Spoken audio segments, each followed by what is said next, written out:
Cyclones are beauty from space, but devastation over land. Let's ask Mr. Josh, a cyclone tracker from Chennai, about Cyclone Gaja. Hi everyone. As we all know, Cyclone Gaja created havoc among many parts of Delta region. Let's see about its progress and what are the impacts it has been created. So initially this was a LPA in Gulf of Thailand. Then it crossed Malay Peninsula and it sent a pulse to Bangladesh. The pulse entering from Gulf of Thailand to Bay of Bengal on 8 November. IMD announced into a depression and named as BOB09. Let's ask Mr. Kallai, a cyclone tracker from India, about Cyclone Gaja. This is my first video as a weather blogger, and this is regarding Cyclone Gaja. Major models like GFS, Euro, they were of the opinion that it may be a depression or a deep depression which might cross anywhere between Tamil Nadu and south coastal Andhra Pradesh. As days neared, it started developing a cyclone. I think the first model to develop this as a severe cyclone is GFS.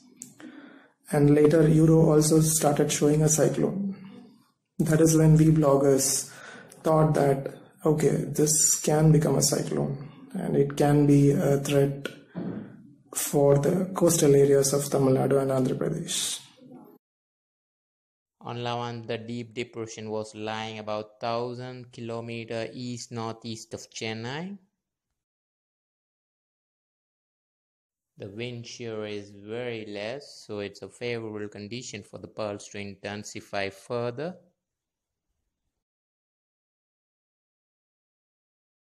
Here you can see if the wind shear is less, the cyclone can intensify very easily, but if there is wind shear, it will get sheared up. The sea surface temperature is favorable for the system to intensify rapidly in Bay of Bengal.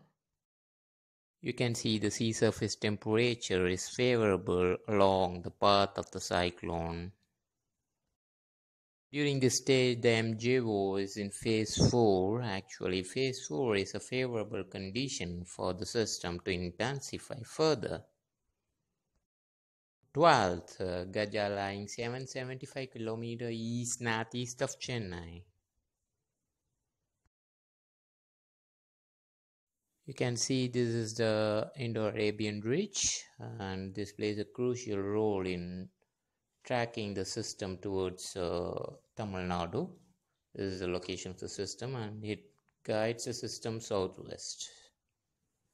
The influence of the ridge to the east, and it remained mainly stationary. It was not moving and it was in the same place, nowhere to go, and it was even making a loop in the same area. The system was stalling in the Bay of Bengal for a long time, intensifying there when it's forming a loop around the same place. This is a satellite image on 13th.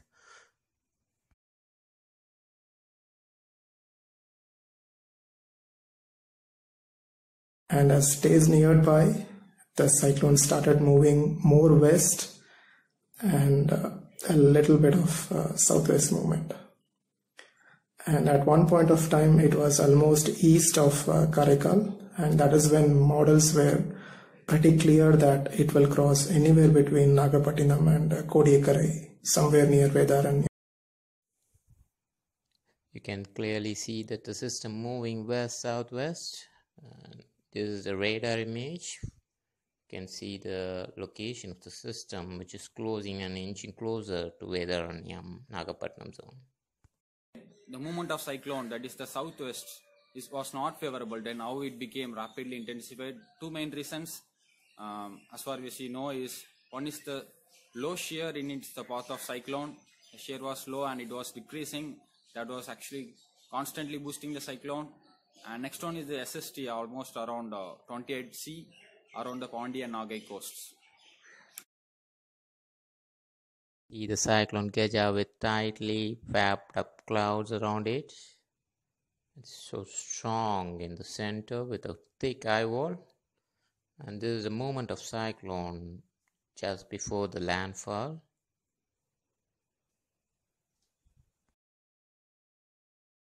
Later, it took the westward path, rapidly intensified, made a landfall around between Nagapattinam and Vedaranyam, around Pushpavanam as a severe cyclone.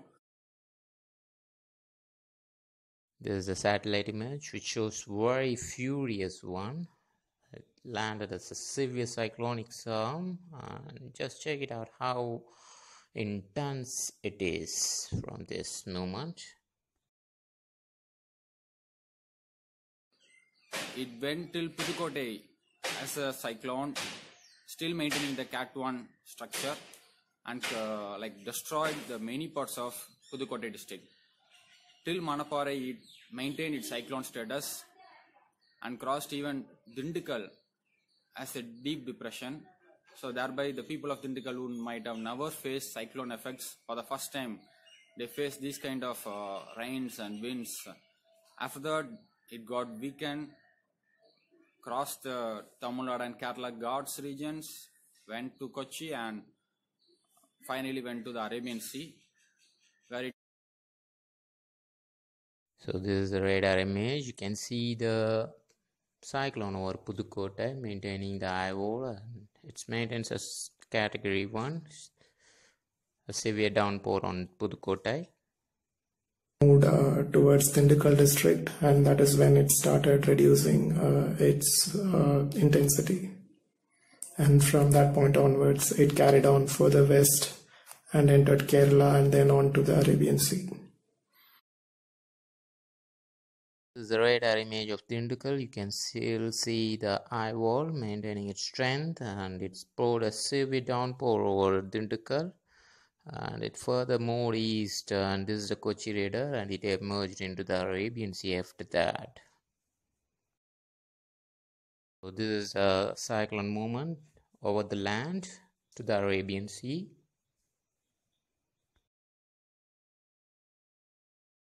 No model was clear on what sort of intensity it is going to strike the coast.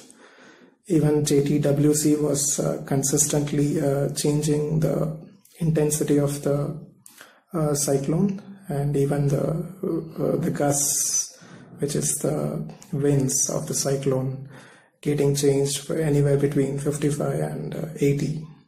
So at their last update, when it was nearing the landfall, they updated the gusts to 70, and that is when everyone started worrying that it will be a serious threat to the coast. And that is when the landfall happened in Vedaranyam, somewhere north of Vedaranyam, and it moved near west from that point of time. And for the next 2 or 3 hours, it moved nearly east, crossing all along the south coastal delta, including south coastal Tiruvallur district, south coastal Tanjavur district, with same intensity. It was a very severe cyclone when it was crossing. Yeah, I clubbed few radar images which I have, and you can see the movement of cyclone from Bay of Bengal till the Arabian Sea. You can see the furious nature of this eye wall, very strong one. Just north of Vedaranyam as a severe one, and it carried nearly west towards south coastal Tiruvallur and south coastal Tanjavur districts. It affected places like Tiruthurai, Mannarkudi, Muthupettai, Athiramapattinam and Pattukottai. And then it carried nearly west further with same intensity as a severe cyclonic storm, and destructed parts of Pudukkottai district. So the worst affected areas of the cyclone comes under Pudukkottai, Tanjavur and Tiruvallur districts, where the amount of coconut trees are more. This shows the movement of cyclone, and the precipitation happened across its path. Right from the travel starts from the Bay of Bengal, then it's slowly guided by the reach towards the South Tamil Nadu, then it made the landfall across Vedaranyam Nagapattinam zone and quickly moved east to the Kochi and then into the Arabian Sea, emerged as a depression and moved further.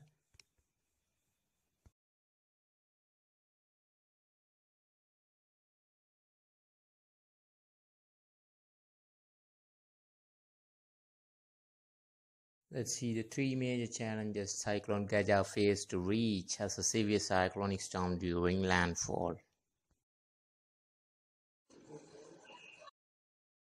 You can see two cyclonic circulation on the southern hemisphere and two on the northern hemisphere, so it needs to cut down from each side to intensify further. So that's the first challenge it had. This is the satellite image which shows the path of the cyclone, and you can see clearly how it developed in the Bay of Bengal and how it is guided by the ridge towards the South Tamil Nadu and made landfall and then traveled to the Arabian Sea.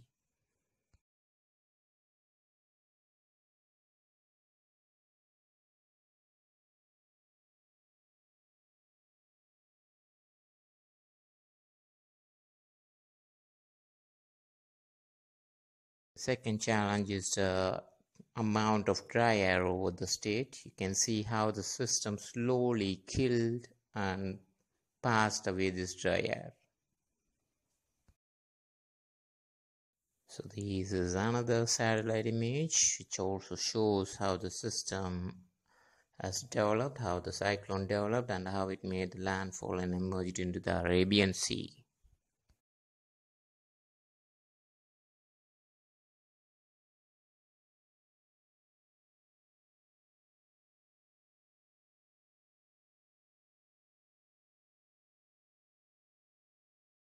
So let's see the third challenge. It's like it can make landfall between Chennai and Kadalur.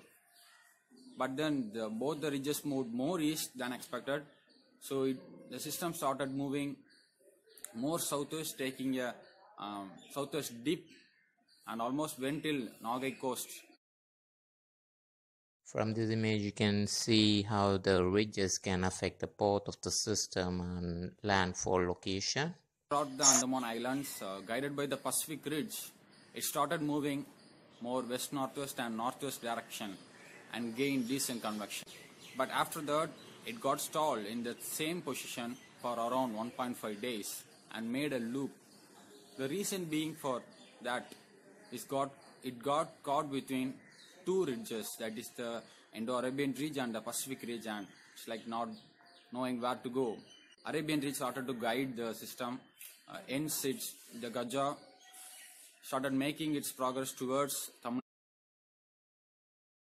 As he stated, you can see the location of the system, how this system is being first guided by the Pacific Ridge, later it get caught between the two ridges here, and slowly being guided by the Indo-Arabian Ridge and tracked towards the South Tamil Nadu.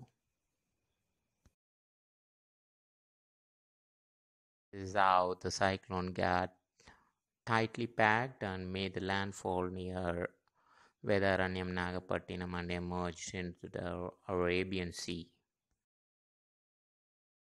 And this has created much more impacts in the lives of Delta districts, especially many lakhs of coconut trees has been spoiled, which has been the livelihood for many of the people there, especially around this Nagai, South Nagai and like Velangani, Vedaranyam districts, Tanjore coastals, Thiruvarur coastals and the whole of Pudukkottai district got severely damaged. Let us pray for their quick recovery. And the aftermath is huge. Nobody has ever thought that they will lose crores of coconut trees overnight. Even in the worst of their nightmares, they would not have expected this. And as of now, many areas are without electricity, without proper drinking water, without proper shelter. People are leaving their place and they are in evacuation centers. So as a society, we have to help them. We have to provide them the relief in the form of money, in the form of materials, and everything has to be mobilized properly so that it reaches the people and they come out of the disaster quickly. Having said that, it is a difficult task to come out of a cyclone, and especially if the disaster is of this order, it's very difficult to come back. I pray for the people of Delta, and I close this here.